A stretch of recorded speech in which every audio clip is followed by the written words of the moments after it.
My name is Patricia Afonso Das. I'm the CEO of Ocean Hotels in Barbados, and I'm a past president of the Caribbean Hotel and Tourism Association, as well as the chair of the Programming and Planning Committee for Chief, an absolute must-do event for anyone in the hospitality industry. As someone who manages a team of 400 plus people, it's really one of those events that exposes our young managers, our general managers, our team members to new insights, best practice, ways that they can grow their professional network. Just really an all-round fantastic opportunity for them to get more engaged in the industry that they work in.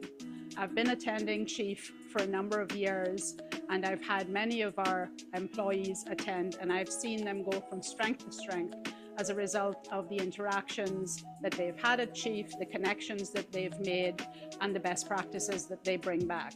So I would encourage all of you to think about it when you're planning your year for your team. I would encourage you to have your team members engaged with our Young Leaders program. That's a big part of Chief now. And really just to stay connected to CHTA. As we move into this post-COVID period, there are lots of new opportunities within the organization, and there are lots of opportunities for your teams to engage with the organization to obtain resources that can help them and help your business.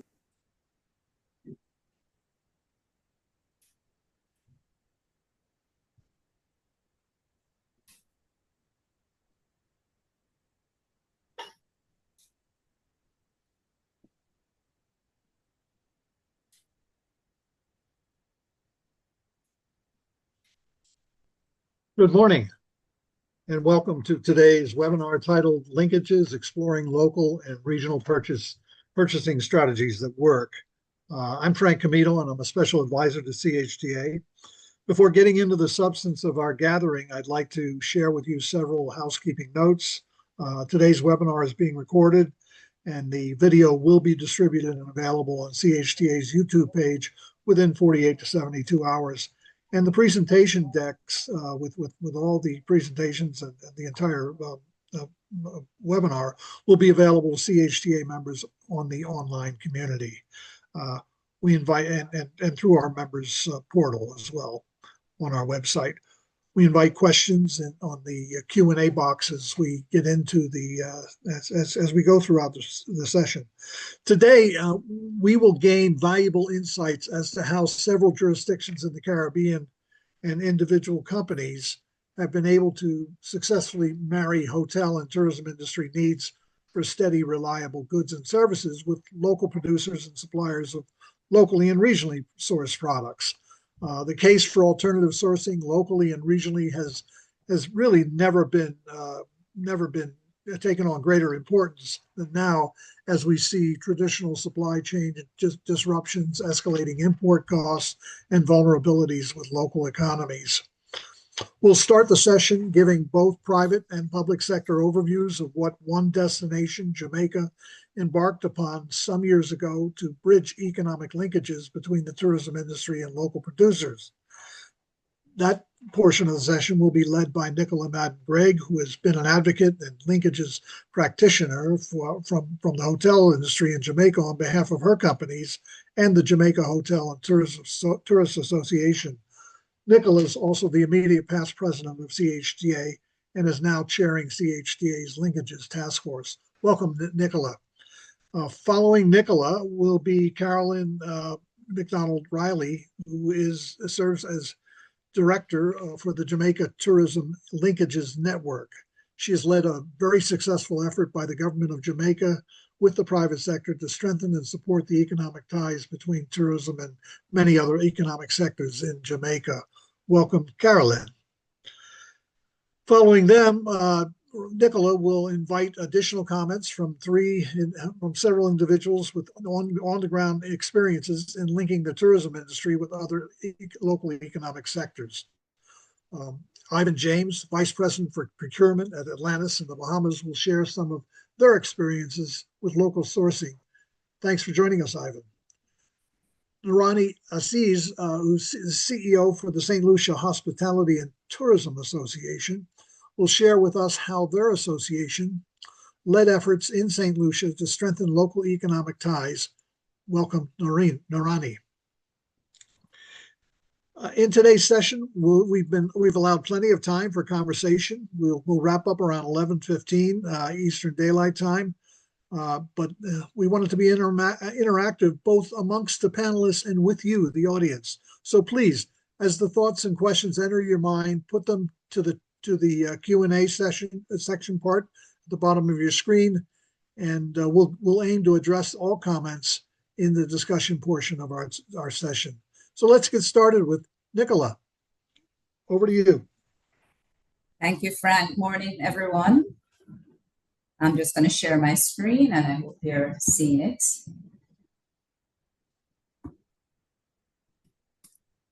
Okay, so this morning, as Frank said, we're really getting into the meat of the matter as far as regional linkages is concerned, not only at your individual destination level, but looking at how we can expand throughout the region and ensure that we truly benefit from linkages. Linkages has two main components, both direct and indirect.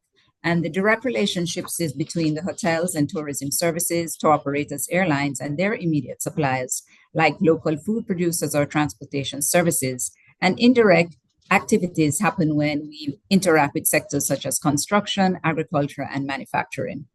Effective tourism linkages boost economies by creating jobs, supporting small businesses, and encouraging local sourcing of goods and services. I'm going to just walk us through a little bit of what I wanted to do in terms of setting the stage. Just before the COVID-19 pandemic, we saw the contribution of GDP to the global economy as well as the Caribbean for tourism. There is a projection by the WTCC that it could increase to 15.6% for the Caribbean, 17.7% for the Caribbean by 2032. This will also provide over 1.34 million new jobs, and that is the potential of tourism for the region. But how are we going to capitalize on this potential? When we look at how tourism impacts all aspects of the industries, the society, the community, we really see that tourism is an absolute driver of our Caribbean economies. And so it's very important that not only do the hotels, the attractions, the organizations that are directly in the industry, but all the component parts that come together to really ensure that we have those tourism dollars permeating the entire society and bringing value to ordinary citizens in every walk of life. When we look at 2024, we saw that we had an overall growth of 32.2 million international arrivals. This was an increase by 6.1% over 2023. And we continue to see growth in our cruise sector as well as increases in our hotel sector. Occupancy rates were going up. But where are we now in 2025? Obviously, we have had some projections that this would be a bumper year, outpacing 2024. But since then, we have hit some headwinds. There's been mixed performance. Some destinations are growing slower than others. And of course, there's been the impact of tariffs as well as other economic barriers. So we have reached out to our members with a recent linkages survey to see, especially with the supply chain disruptions, how can we as a region really capitalize on what we have in the region? And how do we ensure that our hotel associations, the various hotels themselves, the attraction providers, and those who are suppliers to the industry understand each other? So I'm just going to take you through a survey and some of the results that we had recently. This was done with several participating destinations throughout the region, so it's really a comprehensive view of where we are. We asked us in terms of what have people been doing to strengthen trade ties between local farmers, manufacturers, and local business. And our hotel association said, yes, they have been working towards this and trying to produce and source locally. So that's a good thing. Some of the activities that local associations have undertaken include conducting trade shows, doing market research, looking to see how they can remove obstacles, but we still find that we have challenges to overcome. And on today's webinar, we're going to dwell deeply into some of the tools and techniques that other destinations have used successfully to overcome these many challenges. When we look at some of the major obstacles, we see high production costs is one of the issues that our membership is saying in terms of buying local. There is also somewhat a lack of government support in terms of incentives, unreliable and expensive utilities, or insufficient distribution channels to facilitate local purchases. So for that one, not so much of an obstacle, but definitely high production costs is a big one for us. When we ask them to rate the degree which they look to strengthen industries between the tourist industry and local suppliers, this is what we got. In terms of the obstacles that we saw is the lack of available suppliers and products. So we want to buy local, but who do we buy from and how do we find them, right? A lot of us are still in the mode of, okay, first call to Miami. But let's see how we can find out if that first call can be to our neighboring destination. There is also the issue of or perceived issue of high purchase price, inconsistent quality, and local suppliers unable to consistently provide quantities that are needed, and somewhat a lack of variety. How can we overcome this? We also asked the question, how could we improve? And this is the feedback that we got. Providing tax incentives to encourage local production was high, but not very effective. They would like to see more of this.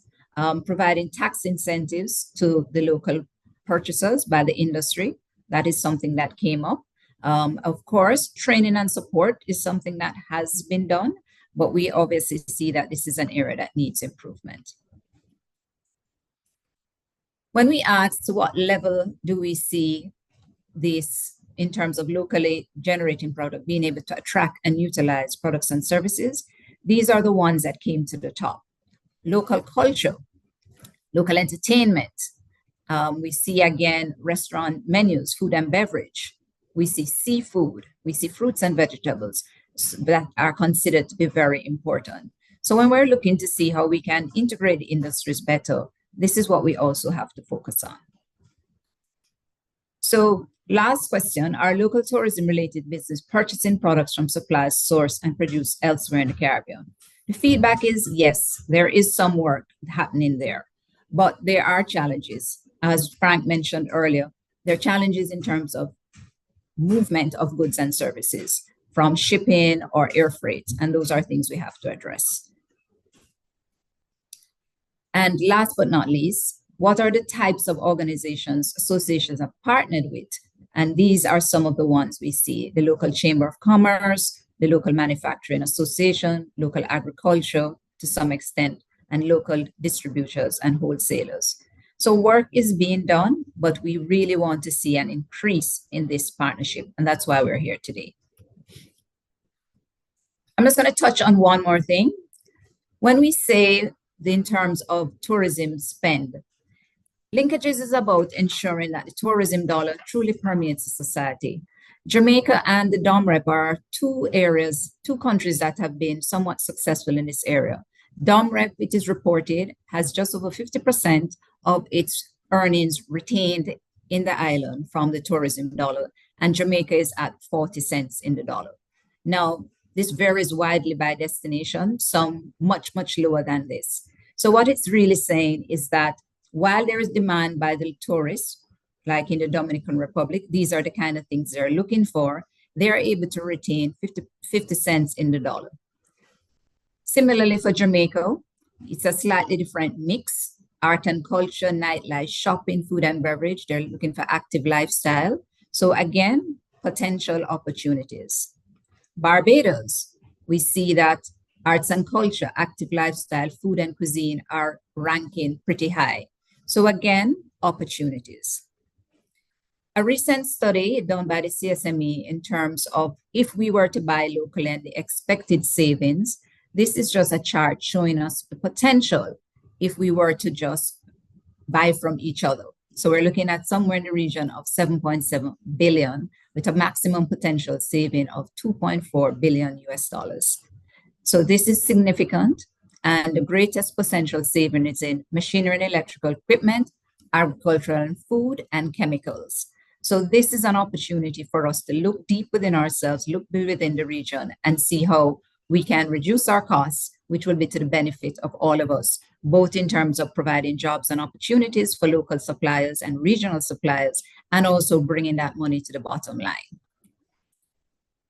Trinidad, Tobago, Jamaica, and OACS can expect to save 361 million US dollars, 313, and 261 million respectively, with Barbados and Guyana in about 150 million, Suriname and Belize between 92 to 74 million respectively. So this is not money to sneeze at. So we definitely need to underscore that linkages benefits all.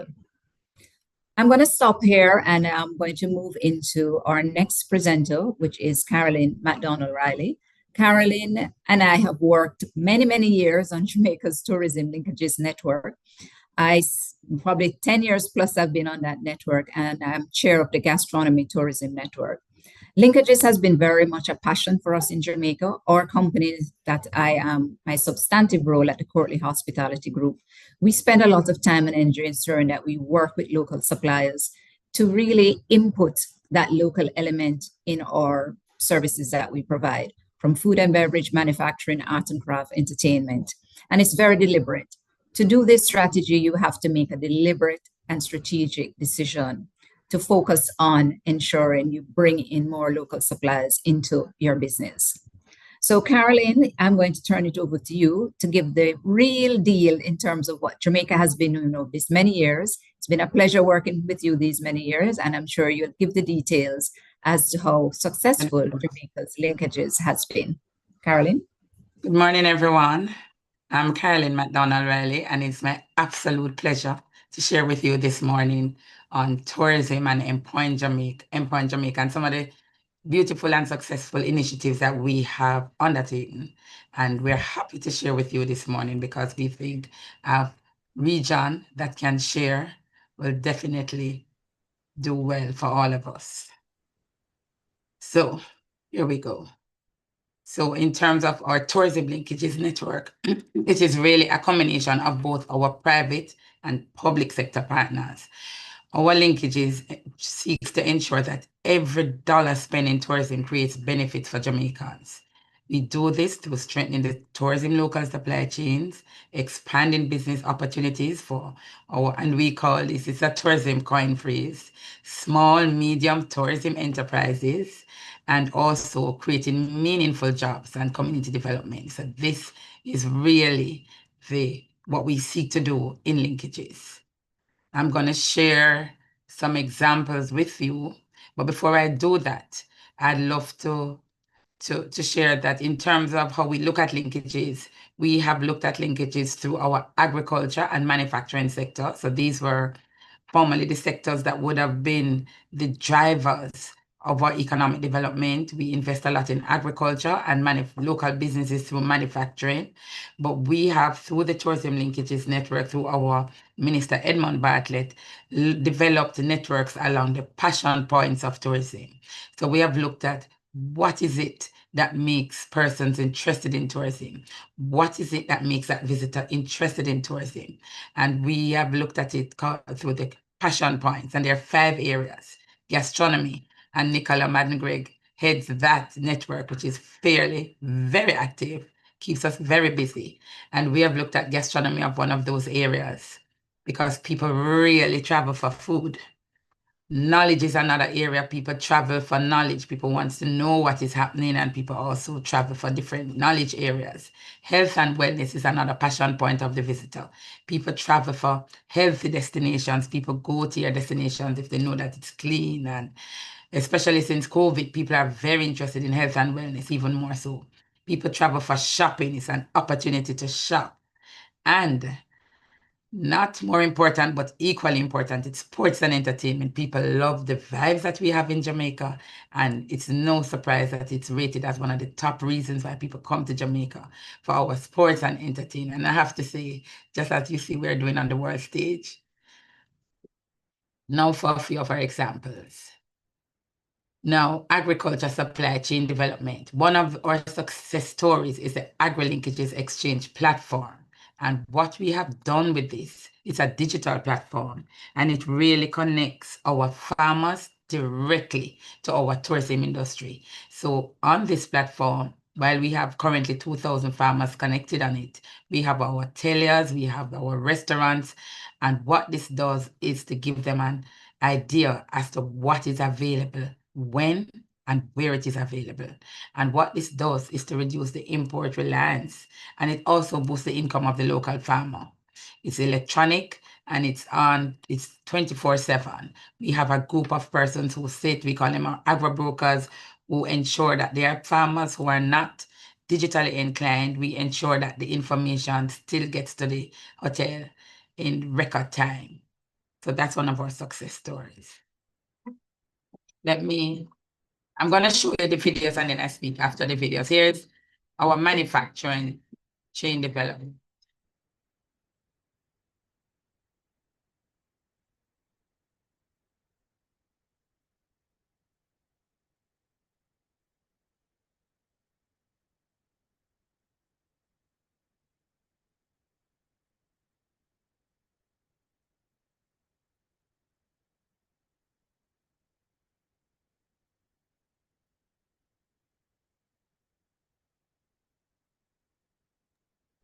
And what this is, what you just saw, is our flagship trade show. And what we actually do here is to get a number of our small and medium-priced entrepreneurs, and we get them together under one roof. They showcase what it is that they can make, and these are all local made or significant value-added products. And we have them, and they are made available so that our tourism enterprises, through the gift shops, our corporate Jamaica, our pharmacies, whoever it is, that they provide gifting solutions. And this is an opportunity for our local artisans to sell their products ongoing. We also have a catalog which captures everything that happens each year, which is available now digitally 24/7. Welcome to the Tourism Speed Networking event here at the Montego Bay Convention Center. We're going to have a wonderful conversation.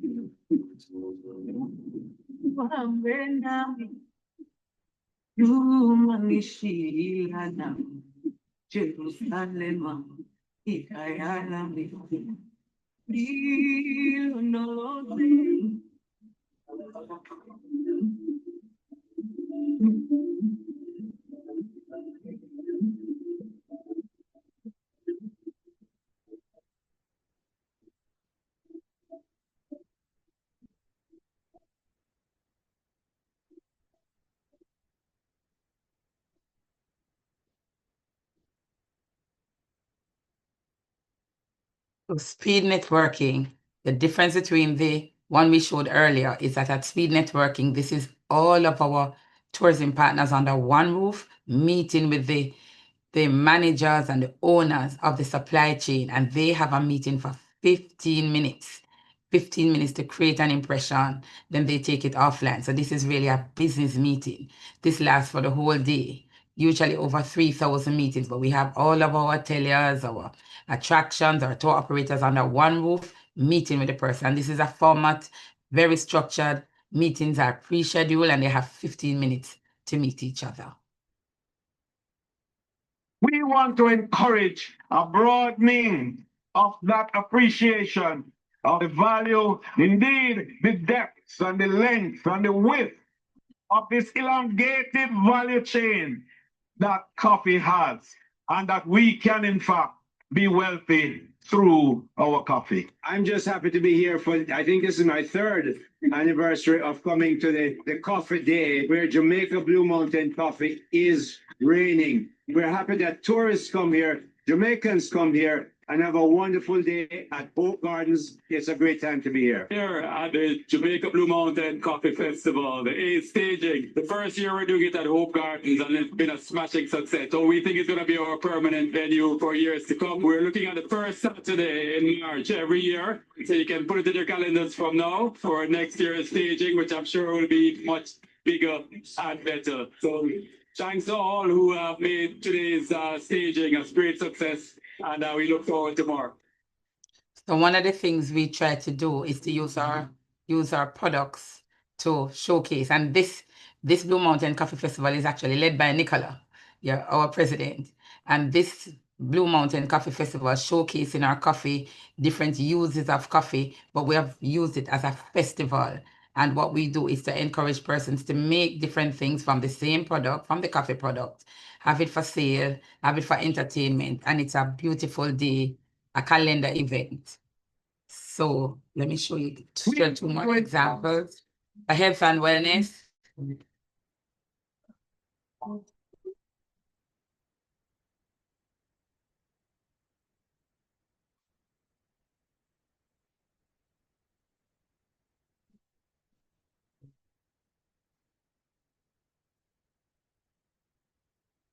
My honor to greet you today at our 6th annual Jamaica Health and Wellness Tourism Conference.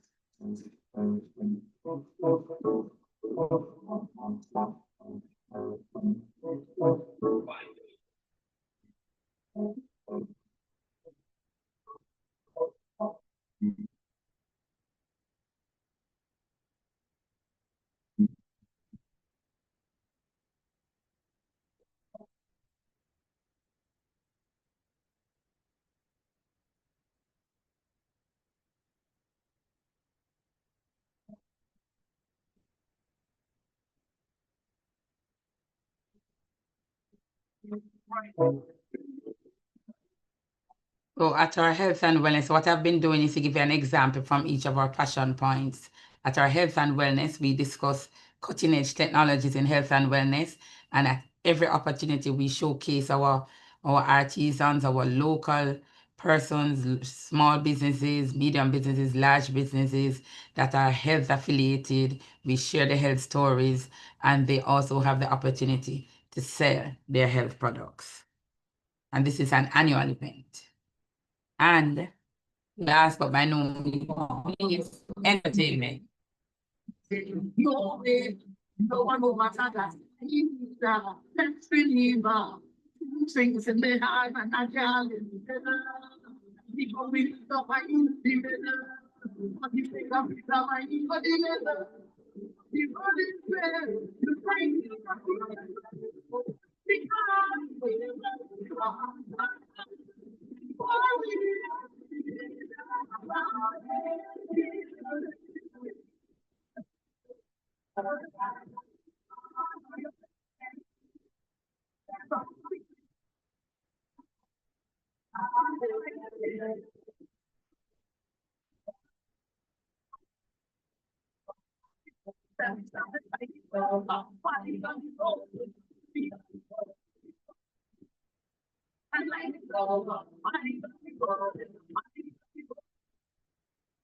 So for sports and entertainment, the example that we have chosen this morning is Carnival. Carnival, because what we have done is to successfully bring all of our bands under one roof, call it Carnival in Jamaica. But it's an opportunity where we showcase different areas of our local industry. We also did a Carnival study, and it showed that Carnival in Jamaica injected a $95.4 billion total economic activity, and it supported 115 to 147 jobs. And the visitor spend was US 3.209 per visitor. And therefore, the rate of investment for every $1 invested, Jamaica earned $130 to the economy. What Carnival did, apart from having all the bands together, we were able to showcase a number of businesses that were Carnival related. We encouraged our local persons to do different Carnival affiliated things, whether it was doing makeup, providing our local branded water, you name it. So those are a few of the examples, and I said a few because Nicola and I could stay all day here talking about a number of the other initiatives, but we chose 5 of them to showcase what are some of the things, how we connect our farmers, our manufacturers, our creatives, and the aim really is to reduce the dependence on imports while supporting local businesses. And this really has resulted in expanding opportunities for our medium, our small, our micro communities across, really delivering an authentic experiences. So thank you, Nicola. Those are some of our opportunities. Thank you very much, Caroline. So as Carolyn shared, quite a comprehensive series of activities that Jamaica has been undertaking. Before we get, I have questions for her, but before we get into the questions, we're going to now ask Ivan James from Atlantis in the Bahamas to give us some insight in what a hotel does. So we've talked about the macro level in terms of the region. We've talked about one specific destination, Jamaica. Now we're going to get a hotelier's perspective, and then we're going to move into getting a hotel association perspective. Ivan, over to you. Good morning, everybody. From the hotel's perspective, especially with supply chain, Bahamas is in a unique position. They're 30 minutes off the coast of the U.S., so it's been relatively, from a logistics standpoint, between tariffs and the rest of it, it's not something that, as a hotel, we've concentrated on over the years. I think we have in the last 5 to 10 years recognized the importance of culture and incorporating that into our hotel experience for our guests. And that has taken on a few facets. One of them that I like to talk about is support, and we've talked about earlier, supporting the local economy. We've done that in various ways in hotels. We've tried to create guest experience centered around authentic Bahamian culture as well as Bahamian experiences. One of them that I'd like to talk about is the creation of the John Watling's distillery here in the Bahamas, which was founded and produces local rum that's based on a pirate that sailed the Bahamian waters years ago called John Watling, who was actually a Christian pirate, if that's possible. He was known for not plundering and observing the Sabbath, which we've incorporated here locally. We purchase the rum and support the distillery and arrange tours for the distillery. But it's an interesting way of integrating the culture of what we do here to make us unique and to support the local economy. Another one that we've done over the last few years is actually with our celebrity chefs here at the resort. We've taken on a program where we've told the local fishermen we will purchase all of the lionfish that you can supply for us. Lionfish is an invasive species of fish that's, as we all know, is poisonous, but it's also very delicious. So we have the community gone to the fishermen here in the community and said, look, you guys bring us as much lionfish that you can catch, and we will support it and have it as a feature in our restaurants to embrace the culture as well as the local economy. And I think, further to what was said earlier, we've begun to realize how important it is to create authentic local experiences for our guests. We've gone slowly from, the Atlantis Hotel here, talking about, things that relate to Atlantis, and to move more towards Bahamas at heart. Your experience here, the resort, be it in what you buy and what you purchase and experience, we will try to make it as authentic as possible for our guests and for our visitors. So we've slowly dived into, linkages, and we have a lot more to do here at the hotel. Another program that we've also, over the last few years, incorporated is the purchase of local produce. The Bahamas is not known for its agricultural industry. The government is slowly catching up and realizing the importance of keeping every dollar that's spent on imports. We should be investing that and giving it to the local economy to try and produce as much produce and fruit as we can, so that we lessen our dependence on imports. So it's a roundabout thing, but we do recognize, to make us unique, we have to incorporate what is Bahamian. We have to support Bahamian products. We have to support Bahamian manufacturers, as well as the cultural identity that we as Bahamians have here at the resort, and incorporate that into the guest experience. And that begins with supply chain and the rest of it, as well as linkages, as we're talking about here, to make sure that we incorporate that into what we create for our guests and the rest of it here. So I don't know, Nicolo, if anybody wants to add, but I think that's in a nutshell what we've looked at from our perspective here at the hotel and trying to create linkages with the tourism and with our guests. Thank you for that. Oops. Thank you for that, Evan. That's excellent work. A good start in the right direction.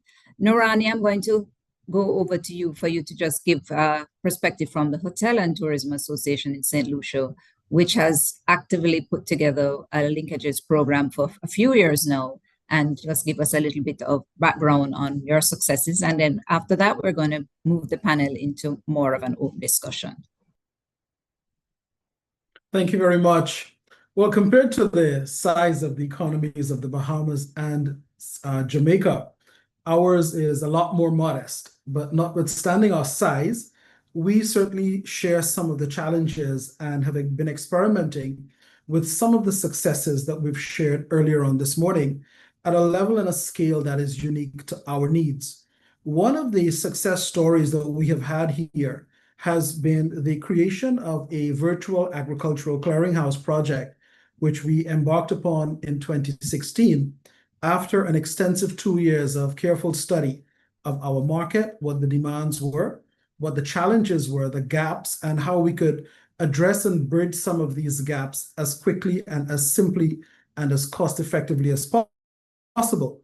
And after canvassing a significant number of players in the agricultural industry and the needs from some of our hotels, our bars, our restaurants, we fashioned a very modest WhatsApp chat room dubbed the Virtual Agricultural Clearinghouse, where we gathered farmers who were interested in informing the hospitality industry of the produce they had for sale.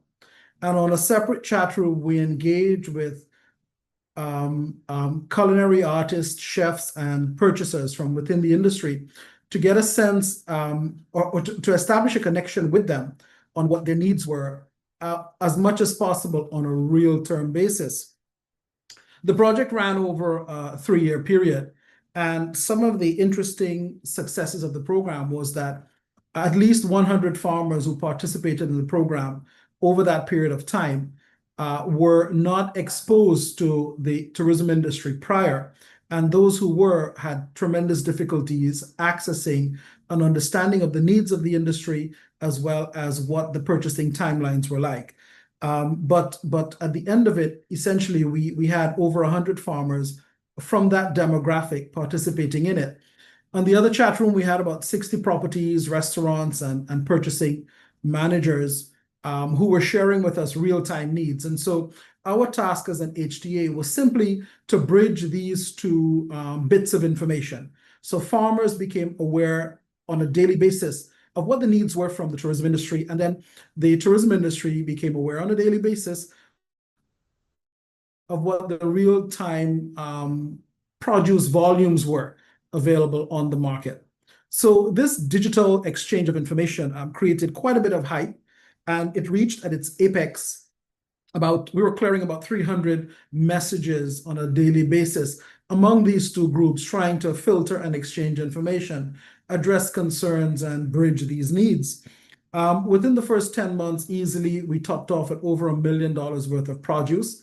And what we gleaned from that was a greater awareness. We were able to broker strong, sustainable partnerships between producers and purchasers as a result of this.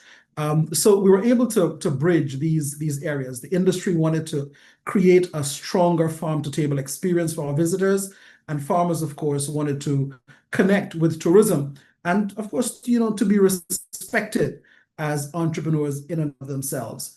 Over the years, that model, we have been exploring with the Ministry of Agriculture various modalities of how we can ensure that that model is more resilient and more sustainable over the coming years. But two of the other areas that we have really been able to explore further are relationships with farming groups such as our Farm, Hers, Association, which is a gathering of a number of women who are involved in agricultural production.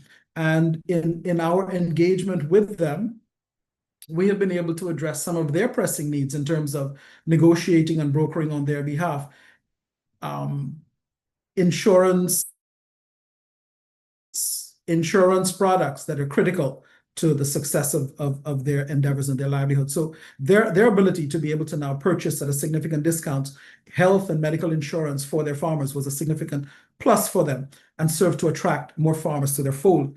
One of the other things that we're experimenting with right now is a memorandum of understanding with the Solution Manufacturers Association, allowing us access to their producers, and again, trying to bridge that divide in terms of what are the needs of the industry, particularly given the growth spurt that we're experiencing in tourism on the island right now. So that about, in a nutshell, sums up the actions of the HTA. In addition to the various trade shows and other conversations we're having with various other sectors we're trying to connect to the industry. Those, of course, as we've echoed a number of times so far, beyond agriculture, it's about the manufacturers and operators in the creative industry as well. And now we're about getting our feet wet with the blue economy and looking at how we can build stronger relationships with our CMOS farmers, producers of diving experiences as well, and looking at more non-traditional crops, on island, including the potential of breadfruit and plantain that can be produced into local gluten-free flours and what have you. Recent over the past 5 years or so, the excitement over Solution chocolate and the quality of Solution cocoa beans is just, that is now fueling a huge growth spurt in that specific subsector as well. Thank you.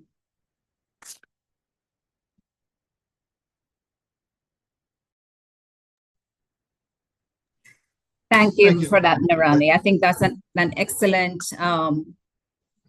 contribution from the Hotel Association perspective.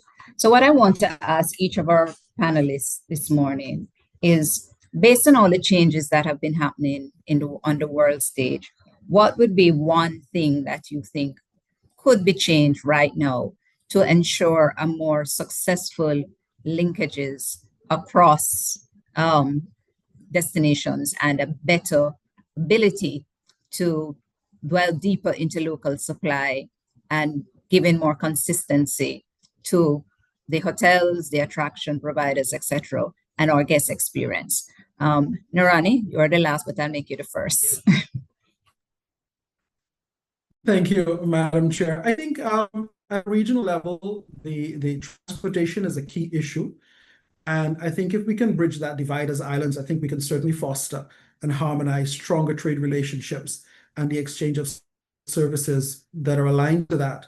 At a local issue, I believe, particularly as it relates to our pond, I think the exchange of data with producers is critical in terms of occupancy levels, forecasts, and not only of visitors themselves and the arrival levels, but also in terms of what's in the ground, what's on the ground, what's ready for harvest, what the potential timelines are like. In addition to the exchange of data, I think certification and standards of what is available on the market is also very, very critical for us.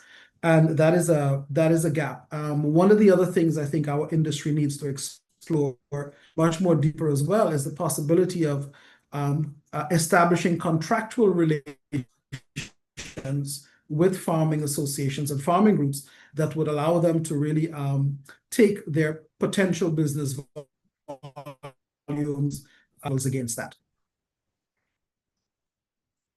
Okay, I think that's some very good. Caroline, you probably want to chime in a little bit, because one of the things Jamaica did in the early, and it's something we are actually now in the process of doing for CHTA, was a demand study. And that demand study was allowed Jamaica to really see what the hotel's demand for various goods and services was and the volumes that are needed. So to your point, Narani, having that data allowed agriculture, manufacturing, various other sectors to look at it and say, oh, we're only producing X of potatoes when we really need Y. We're only producing so many eggs. One of the examples for Jamaica is that we weren't producing strawberries at all. And we found that there was a great demand for strawberries. And since then, through the Linkages network, there was a whole program to teach Jamaican farmers how to grow strawberries, which has been very successful. And now, Caroline, strawberries is what % import substitution, if you want to share that? Where are we now? We moved from 8% to 20%. But right, in terms of substitution, and it continues to grow. But to answer your question earlier, which I started to answer, I think that one thing that we would have wanted is data, is more data and the information we have. We have done 2 demand studies. We have done a demand and a supply study, but it would be how could we be on a path where it is regular for the demand, for the information to be provided and shared so that we're in a position to plant, so that farmers know what to plant exactly, when to plant, the amount to plant for the tourism industry, because yes, there's a significant amount of the produce that goes to the local economy, but the tourism industry is bigger than the local economy. So if it is that that data is shared by the tourism sector, similar information for the manufacturing sector, so that we can plan. So that would be our number one and most urgent, as you said. And Ivan, you want to chime in on that question? What would be one urgent thing? Both of your fellow panelists have pointed to data. I agree with them. I think from my standpoint, I think us here in the Bahamas, I think we are not educated or the harness technology and data to understand what exactly is available in the Caribbean. I don't think we've done a very good job of that. I think there are things that are being manufactured or being sold or produced in the Caribbean that with the right sharing of information and data, we could actually harness and be able to support the wider region. I think in hand with that, it also goes with the support for that for shipping, which I think you touched on a little bit earlier. So that's 2 things. And I think the last thing would be, I think we need to do a better job, especially here locally, with the government and their policy in terms of educating young Bahamians as to the value of actually seeing agriculture as a viable job or viable something that they can get into and actually, and not just agriculture, but entrepreneurship and the rest of it, things that support the hotel industry can be beneficial, and you can support your family and actually make quite a good living off of it. We've not done that. I think the government is looking at that now here in the Bahamas, but that's something that we need to really focus on and take advantage of, not only to create jobs and the rest of it, but also to sustain the resorts and the hotels here on the island. So definitely delving a little deeper into entrepreneurship, providing training and capacity building workshops for the local person so they can understand where they can. It's not just, okay, I'm going to work in a hotel, but here are opportunities for you to be an entrepreneur. So building out that ability. Yes, definitely agree with you. And there is some of that being done in the region through CHTA. Particularly, I wanted to just make a plug for us because we are in the process of working on a regional demand study for us to be able to quantify what do we as a tourism sector in the region need in terms of goods and services. So we are hoping to have that minted and able for distribution within another 6 months. So that's one of the takeaways from our Linkages task force, our Linkages committee at the regional level that we are working on. But let's move to something else. We touched a little bit on policy a while ago, and you said definitely from a training and capacity building. If you had one other policy, Caroline, you're in government, so that might be a tricky one for you. But if there was one thing you could ask the government of the day, Narani and Caroline, what would that be? A change in policy that you think would significantly impact the ability to drive more linkages. I definitely want us to use more than moral suasion to get our tourism entities to participate. So from the point of engaging our international investors to come in, for them to be fed with a palette of what it is that we offer, not just in our local island, but in the Caribbean. And we find a way a little tougher than moral suasion to say something like at least X percentage of what is made here, what it is that our people produce here find itself in the entity. I think that's one of the policy directives that I would really love to see. Thank you for that, Caroline. Narani, on your side? Well, I think over the years we've done a pretty good job in evolving our Tourism Development Act to include a tier of incentives to hoteliers and tourism operators that is contingent on the volume of procurement of locally produced goods from the island. So I think in that regard, we now start to reward investors for their stewardship in procuring locally produced items, right? Whether it's from manufacturing or from our farms or what have you. What we need to do to improve on that, though, is fine-tune the regulation so that it is more specific. And so we have a clear idea as hoteliers, what are the areas and what are the volumes that we can look forward to in terms of incentives, specifically if we were to extend ourselves and build stronger relationships with these local producers. The other area I think that we need to look at nationally is the establishment of a factoring fund. Given the huge credit lines that we operate within as a tourism industry, sometimes the local producers are not able to, based on the size of their businesses, accord that type of credit line to the industry. And I think the establishment of a factoring fund that can be cushioned or supported and overseen by government would go a long way in bridging these gaps and encourage more of our tourism operators to experiment with these strong, fruitful relationships with local producers. Definitely. And we have seen some take up of that in Jamaica through Exim Bank, but definitely that is something that could be expanded through the region. But let's talk a little bit about financing, because you hit on that, the factoring issue and the terms in terms of procurement and contracts. But we also have a challenge with some of our small and medium tourism enterprises. And some of them are not very formal. And for them to expand and grow and become bigger players in the market and to be able to produce goods and services, what are some innovative financial models that we could see that could support stronger linkages? I'm going to open it up to any other panelists who would like to talk about things that they see happening already in their country and other destinations, or things they would like to see happen. Well, what we have in Jamaica, we have put $1 billion in the Exim Bank, and we have the idea behind it is that our linkages companies will be able to purchase. The challenge we have with that is what is the percentage? What constitute your linkages? In other words, is it 30% of the industry? What is it you have to show? Because as Nicola said, a significant number of our businesses are informal. And once you cross to the banking sector, once you try to access money from the banking sector, the informality doesn't work. So it means then that we will still have to invest time and money in terms of formalizing those businesses.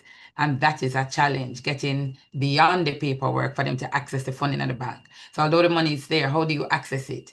And one of the ways that we have tried to do, though, is strengthening their own capacity to produce and to make their products, meaning meeting the Bureau of Standards and so forth, meeting the Bureau of Standards criteria, so that they can have a organized business, formalize themselves. And we do this to other agencies, by the way. It's not just with tourism. We work with our JBDC and we work with other entities such as JAMPRO. All the entities come together to see how we can get them more structured so that they can access the loan. So while we have the loan, there's still a challenge in them accessing the loan because of the informality for some of the participants. Thank you for that, Carolyn. Norani or Ivan, you want to chime in on that question?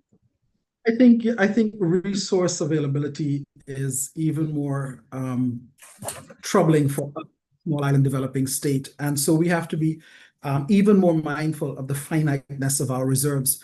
So I think a public-private sector type partnership in terms of accessing capital to address this need is even more so important for us. So a blended model is what I see as being critical, even to establishing the factoring fund. And as it relates to the whole business of production, we have been working studiously with our small enterprise development unit in St. Lucia that is charged with giving a legal identity to some of these small and medium enterprises that have been operating very ad hoc and very in a very laissez-faire manner. So as they work with them to create and attach legal identities to these enterprises, train them in areas of accounting and marketing and what have you, the SLHTA comes in right now to onboard these small enterprises as members of the HTA, granting them a 2-year period within which they can be onboarded as members without having to pay membership fees, and use that time to help network and connect with our operators through our trade shows, our sponsored trade shows, and giving them a 2-year head start in trying to build a more stable business model. That's excellent. I really like that idea of that mentoring and bringing them to the table and allowing them an opportunity to grow by, immersion, so to speak. I want to talk a little bit more now on the aspect of sustainability. In all that we're doing and how we're building out linkages, we have to consider the sustainability of this initiative. And is there any particular thing at this time that you think you have been doing, or any other destination has been doing, that you think would be good from a policy perspective to align our sustainability goals in terms of ensuring we have a better circular economy? Ivan, you want to chime in on that one? We've undertaken here at the resort quite a few initiatives. We've eliminated single-use plastics for our guests. We don't offer them at all for any of our offerings that we serve our guests. We've also sponsored a foundation here called the Blue Foundation, and we've immersed that with our dolphin attractions and what we offer our guests, so that we also have here in the lab a coral farm where we offer guests the opportunity to tour and to be a part of trying to sustain and help the environment continue. But there are numerous things that we've done. We've tried to also, even in the interaction with the dolphins, we have an overnight where we sleep outside and have our guests just be one with nature and try to have the sea, the marine life. We have a very robust program here at Atlantis with our water features department that incorporates all of our sustainability and trying to help the environment. We also do quite a bit of recycling here as well. Like I said, no single-use plastics, but we also do, we collect aluminum cans and all the rest of it that we monitor very, very carefully in terms of trying to be a good partner in the environment.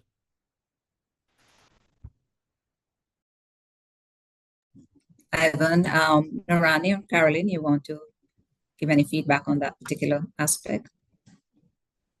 Yeah, well, sustainability is the word of the day. It is the order of the day as we look to ensure that everything we do and the footprint that we leave creates a better environment for our kids and the world that they're going to inherit. So mindful of this, I think the HTA is really focused now. We've expanded our focus, at least over the past decade in varying degrees, on how we build social equity. And even as we press towards our profit margins and our commitment to our shareholders, I think the environment we live in, the communities we reside in, and the communities from which our employees hail, is very important that the footprint we leave in these communities be a strong, thought-centered, human-centered footprint.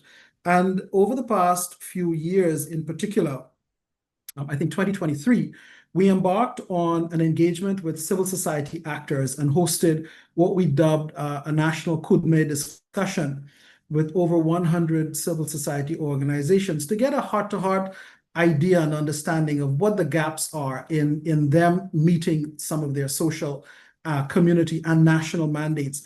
And understanding where those gaps are has now inspired the SLHTA to align with some strong CSOs in the creation of a Citizens for Peace and Prosperity NGO that will look at building the institutional capacity of these CSOs, because it's going to take all hands on deck to really ensure the kind of sustainable environment and practices that we need to leave as tourism practitioners. So we've realized very earlier on that ensuring that not only the private sector, not only government, but civil society organizations, their contribution to the discussion is very, very important. And we've committed to shepherding the evolution of that block. One of the interesting things we've been able to do as well 2 years ago was to finance the establishment of a marine health alliance that is monitored and managed by the National Conservation Fund in St. Lucia. And that alliance focuses specifically on marine ecosystems, their health, their regenerative capacity, and livelihoods that are associated with that preservation and the sustainability of that sphere. Caroline, if you want to touch. Let me just quickly. So what we have looked at, we have been looking at the Blue Ocean strategy, which is eliminating the competition, looking more at how we work with innovation and low cost. We have worked on the Green Globe certification. We have been also having our investment companies, when they come in, for example, hoteliers, looking at housing for tourism workers. So they are now looking at how working alongside the communities, adopting parks and areas in the community in which they reside. There's a closer relationship, thus ensuring sustainability. So there are a number of practices that we have embarked with to ensure sustainability of the industry. Thank you for that, Caroline. And it's very important that we continue to, see various aspects to get the community involved. And I particularly like that kind of a brainstorming that you're doing in St. Lucia, Narani, to kind of get their feedback as well. So they're part of the solution and own the solution. We have a question from online. How can we make the importation of and distribution of Caribbean soil mineral sunscreen more affordable across the Caribbean, given the high import taxes on sunscreen, despite the essential health needs for sun protection in the region? I don't know if any of our panelists want to take a stab at that.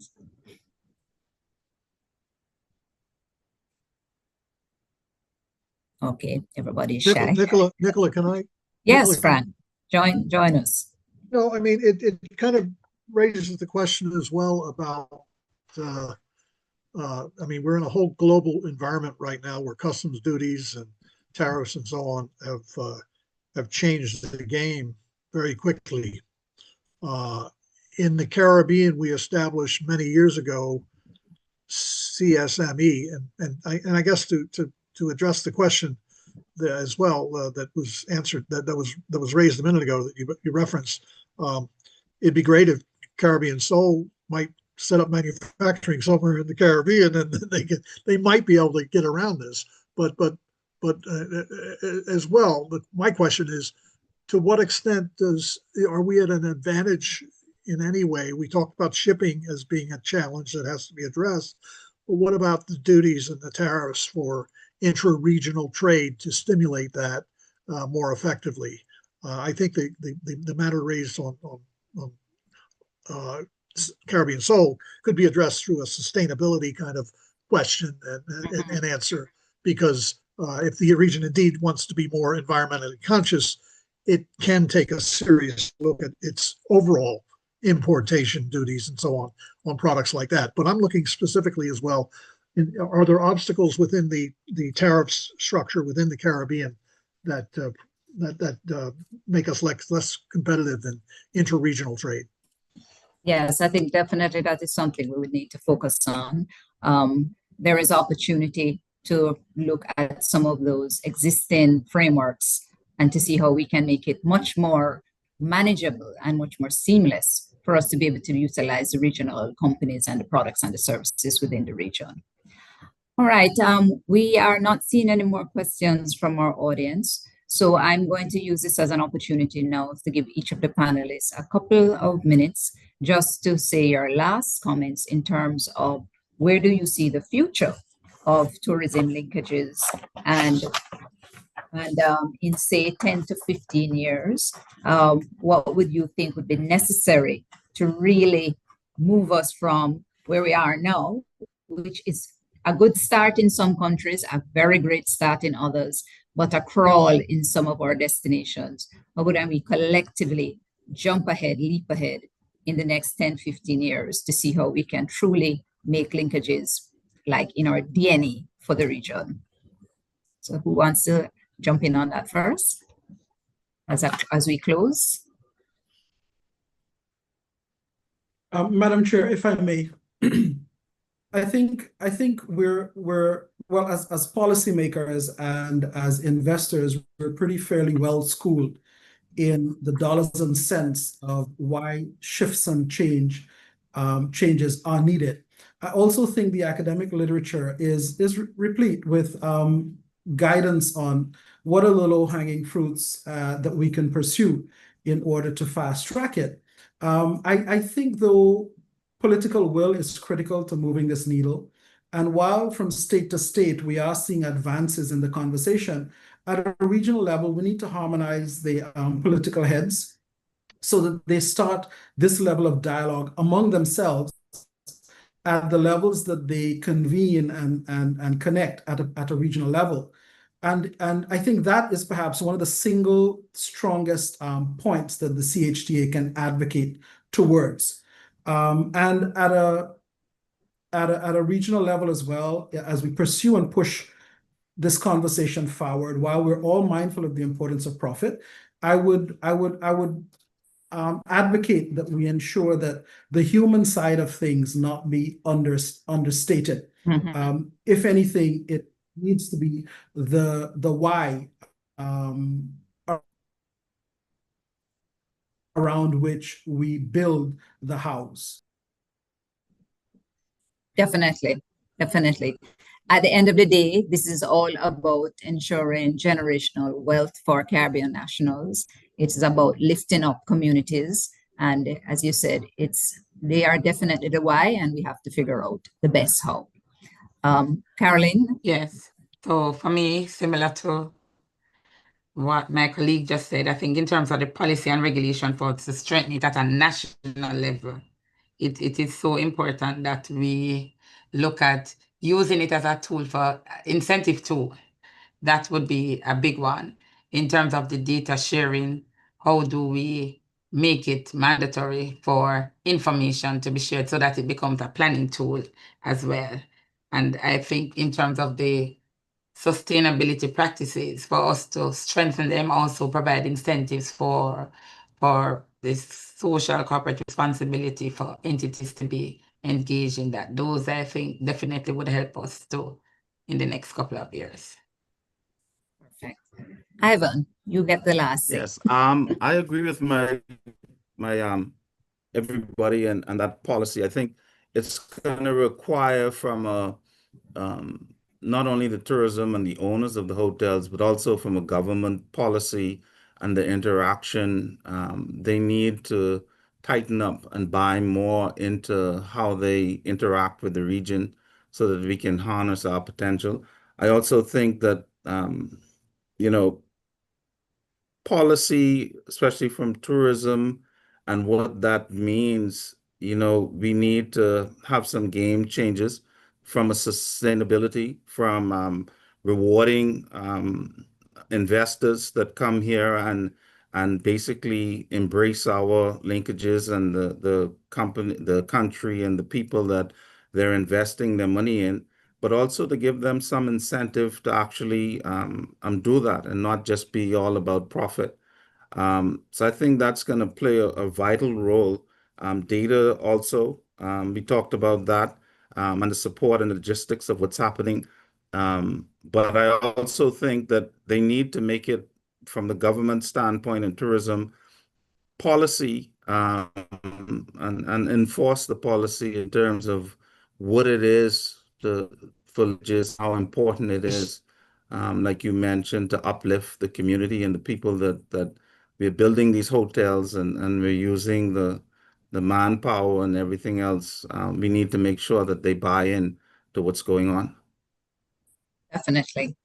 Well, ladies and gentlemen, Carla, just before you Yes. close, I Yes. think it's so important that the human capital development, I don't know how I could have forgotten that we invest more in our human capital, more invest in our people so that they can be more responsive. I think that is a very important point to add.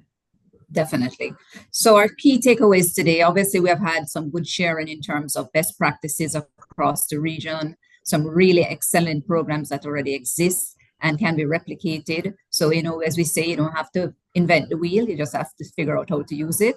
So I think from this panel, we have got some really good insights as to how to approach a tourism linkages program within your destination or within your property or your organization, and how you as a supplier to the industry can reach out to your local hotel association to find out more how you can be incorporated into the linkages network and to be able to upskill yourself and present your products and services to the industry.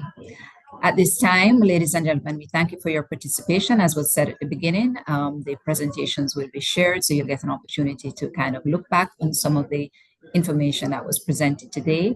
As we continue to grow and strengthen our linkages throughout the region, as tourism continues to be the major driver of our Caribbean region, and we want to see that retention dollar, that from moving from 50 cents to 60 cents to 70 cents, as we grow out the industry and really lift our people, our entrepreneurs, our organizations, our industries, as we all grow together. Ladies and gentlemen, we thank you for participating and have a great rest of the day.